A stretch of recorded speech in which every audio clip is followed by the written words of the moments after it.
आप सभी से मेरा एक छोटा-सा सवाल है, पैसे कमाना ज़्यादा इम्पोर्टेंट है या फिर उन पैसों को बचाना ज़्यादा इम्पोर्टेंट है? अब बहुत सारे लोग ये बोलेंगे कि पैसों को कमाना ज़्यादा इम्पोर्टेंट है, तभी तो ज़्यादा बचाएँगे, लेकिन ये बिल्कुल गलत है। चलो इसे हम एक एग्ज़ाम्पल से समझते हैं। मान लो 2 भाई हैं राम और श्याम। राम हर महीने 50,000 की सैलरी कमाता है, लेकिन 50,000 सैलरी कमाने के बाद भी राम सिर्फ़ 10,000 की सैलरी ही बचा पाता है। बाकी चीज़ें वो खर्च कर देता है ग्रोसरी पे, मूवीज़ देखने में, पार्टी करने में, कार की ईएमआई भरने में और बहुत सारी चीज़ों पर वो खर्च कर देता है और सिर्फ़ 10,000 बचा पाता है। वहीं पे श्याम की बात की जाए जो सिर्फ़ 30,000 कमाता है, लेकिन वो भी हर महीने 10,000 बचा लेता है और 10,000 बचाने के बाद भी उसमें से 3,000 वो एसआईपी कर देता है, जिसकी वजह से उसका जो पैसा है वो धीरे-धीरे करके ग्रो होने लगता है।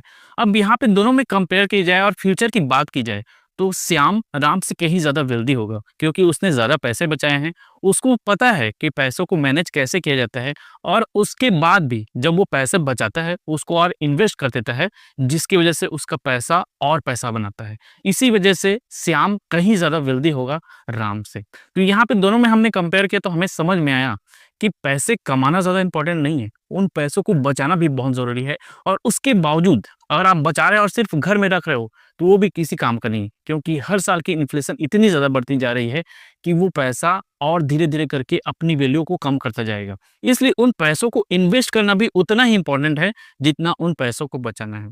तो आज की इस वीडियो में मैं आपको बताने वाला हूँ एसआईपी के बारे में। बहुत सारे लोगों के मुँह से सुना होगा कि एसआईपी करने से पैसा डूब जाता है और बहुत सारे लोग ये भी बोलते हैं कि एसआईपी करने के बाद उसे काफ़ी ज़्यादा प्रॉफ़िट हुआ। तो क्या सही है, क्या गलत है, सारी चीज़ों को डिटेल में समझेंगे, पूरे डाटा के साथ समझेंगे, कोई भी हवा में बात नहीं करेंगे, ताकि आपको क्लियरली समझ में आ जाए कि आपको इन्वेस्टमेंट करना है या फिर नहीं करना है या फिर एसआईपी आपके लिए सही है या फिर नहीं है। तो चलो वीडियो को शुरू करते हैं। तो सबसे पहले हम यहाँ पे एक डाटा देखते हैं जो निफ्टी 50 का डाटा है। इसके हिसाब से लास्ट 1 ईयर में निफ्टी 50 ने 7.7% का रिटर्न दिया है। लास्ट 3 इयर्स में 12.8% का रिटर्न दिया है। लास्ट 5 इयर्स में 13.2% का रिटर्न दिया है और लास्ट 10 इयर्स में 12.8% का रिटर्न दिया है। अब यहाँ पे सवाल ये आता है कि क्या निफ्टी 50 ने जितने भी सालों में हमने यहाँ पे डाटा देखा है, क्या किसी भी साल में इसने माइनस में रिटर्न दिया है? बिल्कुल नहीं।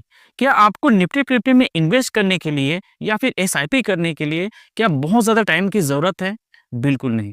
क्या आप इसमें इन्वेस्ट करते हो तो आपको बहुत ज़्यादा नॉलेज करने की ज़रूरत है, एनालिसिस करने की ज़रूरत है या फिर इसके बारे में जानकारी रखने की ज़रूरत है? बिल्कुल नहीं। क्या आपको इसमें बहुत ज़्यादा मेहनत करने की ज़रूरत है या फिर आपको कोई भी जानकारी ना हो तो आप इन्वेस्ट नहीं कर सकते? तो ऐसा भी बिल्कुल नहीं है। मतलब अगर आप निफ्टी 50 से स्टार्ट करते हो अपनी एसआईपी करने की, तो आपको ना ही नॉलेज की ज़रूरत है, ना ही आपको बहुत ज़्यादा टाइम देने की ज़रूरत है, ना ही आपको बहुत ज़्यादा एक्सपर्ट होने की ज़रूरत है। आप इनमें से कुछ भी नहीं रहोगे, ना आप टाइम दे रहे हो, ना आपके पास नॉलेज है, तब भी आप इससे 12 से 13% का रिटर्न गेन कर सकते हो, जो काफ़ी अच्छा है। हम लोग पहले भी बात कर चुके हैं एफडी के बारे में या फिर आरडी के बारे में या फिर जो सेविंग अकाउंट होते हैं बैंक में, उससे जब हम लोग कंपेयर करते हैं, तो उससे कहीं ज़्यादा रिटर्न इसमें एसआईपी करने पे मिलता है। लेकिन बहुत सारे लोग क्या करते हैं कि कुछ मिस्टेक्स करते हैं, जिसकी वजह से उनको अच्छा रिटर्न नहीं मिल पाता है और वो बाद में शिकायतें करते हैं कि एसआईपी बहुत बुरा है, एसआईपी में मेरा पैसा डूब गया और किसी को एसआईपी नहीं करनी चाहिए। तो कुछ मिस्टेक्स हैं जिसके बारे में हम लोग डिटेल में समझने की कोशिश करते हैं। सबसे पहला मिस्टेक है एसआईपी को जल्दी बंद कर देना। देखो, आपको जब एसआईपी आप शुरू करते हो तो एक चीज़ समझना बहुत ज़रूरी है। एसआईपी में सबसे इम्पोर्टेंट जो होता है वो टाइम है। जब आप ज़्यादा टाइम के लिए इन्वेस्टेड रहते हो तो कंपाउंडिंग अपना मैजिक दिखाता है। कंपाउंडिंग का क्या मतलब होता है? मान लो आपने 1 साल में 1 लाख रुपए इन्वेस्ट कर दिए और आपको उसमें 10% का रिटर्न मिलता है। मतलब अगले साल जो आपका अमाउंट हो गया वो हो गया 1,10,000 रुपए। अब आपको 1,10,000 रुपए पे इंटरेस्ट मिलेगा। उसी तरह धीरे-धीरे करके जो इंटरेस्ट है वो बढ़ता जाता है। शुरुआत में जो कंपाउंडिंग का रिजल्ट है वो एकदम नहीं के बराबर दिखाई देता है, लेकिन जैसे-जैसे टाइम बीतता जाता है, समय होते जाता है, तो आपका जो इन्वेस्टमेंट है वो धीरे-धीरे करके बढ़ते जाता है और लॉन्ग टाइम में जब आप 15 साल के लिए, 20 साल के लिए, 25 साल के लिए इन्वेस्टेड रहते हो, तो आपको काफ़ी अच्छा अमाउंट देखने को मिलता है। इसलिए जब भी आप एसआईपी करते हो, तो आपको लॉन्ग टाइम के लिए इन्वेस्टमेंट करना है। आपको कभी भी ऐसा नहीं है कि 2 साल में इन्वेस्टमेंट करना है या फिर 3 साल के लिए करना है या फिर सिर्फ़ 6 महीने में मेरा इन्वेस्टमेंट बहुत ज़्यादा बढ़ जाएगा, ऐसा बिल्कुल नहीं सोचना है। आपको इसमें टाइम देना ही पड़ेगा। आप जितना ज़्यादा टाइम दोगे, कंपाउंडिंग का मैजिक उतना ही ज़्यादा दिखाई देगा और आपको उतना ही ज़्यादा रिटर्न देखने को मिलेगा। दूसरा मिस्टेक, एसआईपी को बंद कर देना। देखो कई बार क्या होता है कि जब मार्केट गिरता है तो बहुत सारे लोग चढ़ जाते हैं। वो पैनिक करते हैं और अपनी एसआईपी बंद कर देते हैं और इसी वजह से उनको लॉस हो जाता है। लेकिन कभी भी मार्केट गिरे तो आपको एसआईपी को बंद नहीं करना है, बल्कि अपनी एसआईपी को कंटिन्यू रखना है। इसका एग्ज़ाम्पल हमने कोविड-19 के समय देखा था। जब कोरोना आया था, तो उस समय पे मार्केट बहुत बुरी तरह से क्रैश हुई थी और बहुत सारे लोगों ने वहाँ पे एग्ज़िट ले लिया और उनको लॉस हो गया। लेकिन यहाँ पे आपको एक सही समय होता है आपको पैसे लगाने का, ना कि वहाँ से एग्ज़िट लेने का। क्योंकि जितना मार्केट गिरता है, एनएवी की वैल्यू उतनी ही कम होती जाती है और जितनी एनएवी की वैल्यू कम होगी, आपको उतने ही पैसे में, जितने में आपने इन्वेस्ट किया है, आपको उतने ही पैसे में ज़्यादा एनएवी मिलेंगे, मतलब आपको ज़्यादा प्रॉफ़िट होगा। इसलिए थोड़ा-सा इंतज़ार रखो, पेशेंस रखो, क्योंकि जितना ज़्यादा आप समय दोगे, आपको उतना ही ज़्यादा प्रॉफ़िट होगा। चाहे मार्केट ऊपर जाए, चाहे नीचे जाए, उससे आपको कुछ भी लेना-देना नहीं है, क्योंकि लॉन्ग टर्म में ये एवरेज होता है, जिसको रूपी कॉस्ट एवरेजिंग बोलते हैं। आप लॉन्ग टर्म तक इन्वेस्टेड हो, तो आपको इन सारी चीज़ों के बारे में बिल्कुल नहीं सोचना है, चाहे मार्केट कुछ भी होए, आपको वहाँ से एग्ज़िट नहीं लेना है।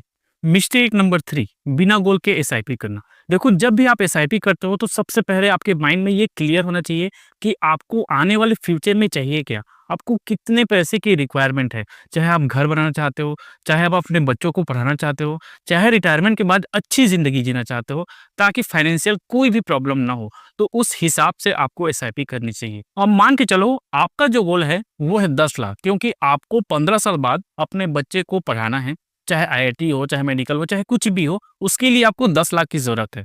तो सबसे पहले आपको क्या करना है, सबसे पहले आपको अपने मोबाइल को खोलना है और गूगल में जाकर एसआईपी कैलकुलेटर लिखना है। जैसे ही आप एसआईपी कैलकुलेटर लिखोगे, तो बहुत सारे एसआईपी कैलकुलेटर आ जाएँगे। वहाँ पे सबसे पहले आपको एक्सपेक्टेड रिटर्न लिख देना है, जो 11%, 12%, 13% लगभग ऐसे ही लिख सकते हो। दूसरा, आप कितने साल के लिए एसआईपी करोगे और कितना अमाउंट आपको चाहिए, वो सारी चीज़ें आपको वहाँ पे मिल जाएगी। तो इस तरह से आपका जो गोल है वो क्लियर हो जाएगा कि मुझे इतने समय में इतना अमाउंट चाहिए। तो इस तरह से अगर आप एसआईपी करोगे तो आपको अच्छा रिटर्न मिलेगा और आपको जो ज़रूरी है, जिन काम के लिए आप एसआईपी करना चाहते हो, उस तक भी आप पहुँच सकते हो। चौथा मिस्टेक है स्टेप अप एसआईपी ना करना। अब बहुत सारे लोगों को ये पता ही नहीं है कि स्टेप अप एसआईपी होता क्या है? तो थोड़ा-सा मैं इसके बारे में आपको बता देता हूँ। जैसे मान के चलो आप हर महीने 10,000 इन्वेस्ट करते हो, तो 1 साल में आपका जो इन्वेस्टमेंट है वो हो जाएगा 1,20,000। अब जैसे-जैसे आपकी सैलरी बढ़ती है, मैक्सिमम लोगों के साथ ये होता है कि जो जॉब करते हैं उनकी सैलरी हर साल थोड़ी-थोड़ी बढ़ती है। तो मान के चलो आप हर महीने जो 10,000 इन्वेस्ट कर रहे थे, उसमें आपको 10% बढ़ा देना है हर साल। मतलब इस साल पहले साल में आपने 10,000 इन्वेस्ट किया पर मंथ, तो अगले साल उसको 11,000 पर मंथ, फिर अगले साल 10-10% आपको बढ़ाते जाना है। तो इससे क्या होता है, जब आप स्टेप अप एसआईपी करते हो, मतलब हर साल अपने इन्वेस्टमेंट को कुछ परसेंट से बढ़ाते जाते हो, तो आपका जो रिटर्न है वो धीरे-धीरे बढ़ता जाता है। आपके जो फालतू के पैसे हैं वो इधर-उधर खर्च नहीं होते, बल्कि इन्वेस्टमेंट में जाते हैं, जिससे आपको अच्छा रिटर्न मिलता है और सही समय पे आपको काम आता है। अब कंक्लूज़न पे चलते हैं कि जितनी चीज़ें हमने चर्चा की है यहाँ पे, बहुत सारे लोगों के मन में होता है कि इतने साल तक कौन करेगा? 15 साल, 20 साल, 25 साल तक कौन एसआईपी करेगा? और दूसरा सबसे बड़ी बात कि इन्फ्लेशन को भी तो एडजस्ट करना ज़रूरी है। लेकिन आपसे मैं एक सवाल करता हूँ, अगर आज आप कोई भी इन्वेस्टमेंट नहीं करते हो और अपने पैसे को खर्च करते हो, तो जो पैसा आप बचा पा रहे हो एसआईपी के तौर पे, क्या वो भी बच पाएगा? डेफ़िनिटली नहीं बचेगा।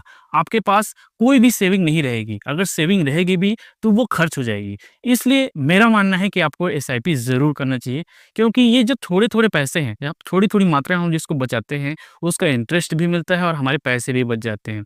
और बहुत सारे लोग ये बोलते हैं कि एसआईपी से क्या ही हो जाएगा, क्या ही रिटर्न मिल जाएगा। लेकिन आप जब थोड़ा-सा रिस्क लेते हो, तो आपको अच्छा रिटर्न भी मिल जाता है। इसलिए रिकमेंडेशन है कि आप ज़रूर एसआईपी कीजिए, लेकिन ये मैं रिकमेंड नहीं करता हूँ कि आपको इसी में एसआईपी करनी है ना? आपको पूरी तरह से रिसर्च करना है कि कौन-सा ज़्यादा अच्छा रिटर्न दे रहा है, उसके ट्रैक रिकॉर्ड कैसे हैं, आने वाले समय में कैसा दे सकता है, क्योंकि ज़रूरी नहीं कि उसका जो हिस्ट्री है, जैसा रिटर्न दिया है, ज़रूरी नहीं आने वाले समय में दे। लेकिन यहाँ पे मैंने जैसे आपको बताया है कि जब आप अच्छे से एनालिसिस करते हो, उसके बारे में जानते हो और उसके बाद इन्वेस्ट करते हो, तो आपको अच्छा रिटर्न मिल सकता है और आप अपने पैसों को अच्छे परसेंटेज से ग्रो भी करा सकते हो। तो दोस्तों, ये वीडियो आज की इतनी ही है। अगर वीडियो हेल्पफुल लगी हो तो एक लाइक ज़रूर करना, चैनल को सब्सक्राइब ज़रूर करना। मिलते हैं किसी नेक्स्ट इम्पोर्टेंट वीडियो में, तब तक के लिए थैंक यू।